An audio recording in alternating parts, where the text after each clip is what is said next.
आपलं सारं रान वल्ल झालेलं आहे आणि पाय पण फसतात, एवढं पाऊस पडला आमच्याकडं. तर 22 तारखेला पाऊस भरपूर झालेला आहे. आता पेरण्या मस्त करावं लागतील इकडं. आणि पक्षी पण छान मस्त बोब राहिले. आणि नदीला ओढा एवढा आलाय की डायरेक्ट ओढा मावत नव्हता, एवढा ओढा आला आपल्या नदीला.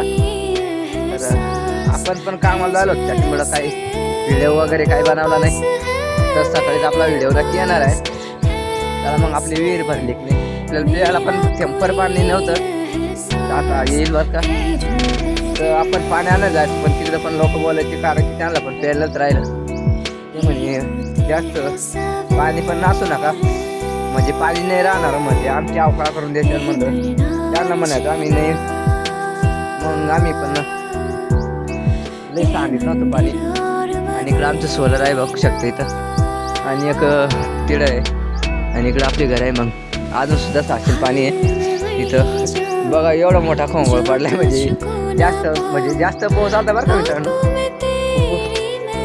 आणि आता पाऊस आहो तरी आपलं सोलरचं इडं ओटा बनेल तो पण होऊन गेला, म्हणजे तिकडं आता भर टाकावं लागलं. इडं ओळ होता आम्ही सोलर लावलेलं होतं, त्याच्यामुळं साईडनं चारी काढली होती, तरी पण ते फोडलंच त्यानं. आणि मित्रांनो तिकडं डायरेक्ट ना असं होतं,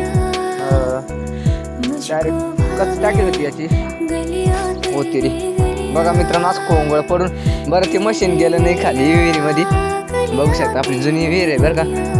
आणि मशीनीच्या मागून थोडं तर उकरून गेलाय बरं का मित्रांनो. नंतर बरं ते मशीन गेलं नाही, बरं झालं. ही आपली जुनी विहीर आहे, फुल भरली आता.